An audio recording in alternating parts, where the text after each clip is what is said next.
Hi friends, అందరికీ very good morning అండి.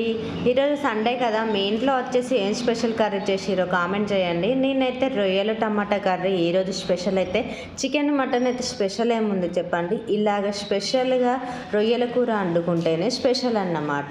ఈరోజు రొయ్యల కర్రీ అన్నట్టు. ఇక నేనైతే రొయ్యల కర్రీ ప్రాసెస్ అయితే ఇలా చేస్తున్నా. కర్రీ చేయడానికి ఏం ఇబ్బంది లేదు, కానీ ఆ రొయ్యలవి ఆ తోకలు ఈకలు తీయడమే చాలా టైం అయితే పడుతుందండి. తీసే కొన్ని అయినా సరే చాలాసేపు పడుతుంది. ఇక ఫైనల్గానైతే నేనైతే అవి నీట్గా తీసేసి మంచిగా వేడి వాటర్లో వేసి క్లీన్ అయితే చేసేసుకున్నా. ఇక ఈ విధంగానైతే ఫ్రై చేస్తాం అనుకున్నా, కానీ ఫ్రై చేస్తే అది పొడి పొడిగా ఉంటుందండి. ఆనియన్ వేసి ఫ్రై చేస్తే సూపరే ఉంటుంది. కాకపోతే ఇక టమాటా వేస్తే కొంచెం గ్రేవీ లాగా బాగుంటుందని టమాటా అయితే వేసి చేస్తున్నా. చూడండి, అసలు ఇలా కలుపుతుంటేనే స్మెల్ అయితే ఒక రేంజ్లో వస్తుంది. ఇక నేను ముందేసిన ఆకైతే మెంతాకు అన్నట్టు. ఇక ఈ సీజన్లో మాకైతే చాలానే దొరుకుతుంది. ప్రతి కర్రీలో ఈ మెంతి కూరని అయితే కంపల్సరీగా వేస్తా అన్నట్టు. చూసి రండి, ఈ టమాటా లోకల్ టమాటా కాబట్టి ఎంత గ్రేవీ వచ్చిందో ఒక్కసారి ఉడికితేనే చూడండి ఎలా తుకతుకలాడుతుందో.